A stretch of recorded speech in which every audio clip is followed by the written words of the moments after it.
আসসালামু আলাইকুম। আজকে আমি আপনাদের সঙ্গে একটা ডেজার্ট শেয়ার করব, যেটা খেতে খুবই মজা। একবার হলো আপনারা বাসায় ট্রাই করবেন। এখানে আমি 2 কাপ পরিমাণ বাসমতি চাল ভালোভাবে ধুয়ে নিয়ে এখানে সিদ্ধ করতে দিয়েছি।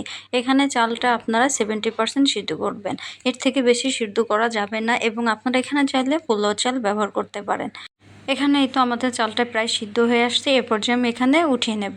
উঠিয়ে নিয়ে আপনার এখানে একটা ছাঁকনির সাহায্যে ছেঁকে নিয়ে ভালোভাবে ছেঁকে নিতে হবে। এর পর্যায়ে আমি এখানে 1 কাপ পানি এবং একটু চিনি এবং হলুদের গুঁড়া এবং কমলার রস দিয়েছি, আর একটা দারচিনি এলাচ দিয়েছি।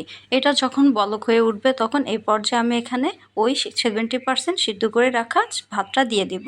এভাবে বলক ওঠার পর অবশ্যই দিবেন, বলক না ওঠা পর্যন্ত ভাতটা দিবেন না। এই তো আমি ভাতটা দিয়ে দিয়েছি। দেওয়ার পর এখানে 3-4 মিনিট ভালোভাবে নেড়ে নেব। যখন শিরাটা একটু টেনে আসবে এই পর্যায়ে আমি ঢাকনা দিয়ে ঢেকে দেব।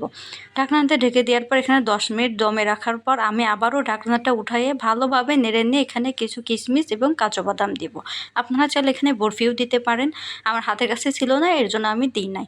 আমি আবারও ঢাকনা দিয়ে ঢেকে দেবো। এভাবে ঢাকনা দিয়ে ঢেকে 10-15 মিনিট মতন দমে রাখতে হবে। এখানে বেশি জাল দেওয়া যাবে না, দমে রাখতে হবে। যদি বেশি জাল দেন তাহলে এটা লেগে যেতে পারে নিচে। এখন দমে রেখে আমাদের এই 30% সিদ্ধ করে নিতে হবে। এই তো আমাদের এখানে ডেজার্টটা তৈরি হয়ে গেল। আমি এখানে নিজের ডেকোরেশন মতন সাজিয়েছি, আপনার চাইলে অন্যরকম সাজাইতে পারেন।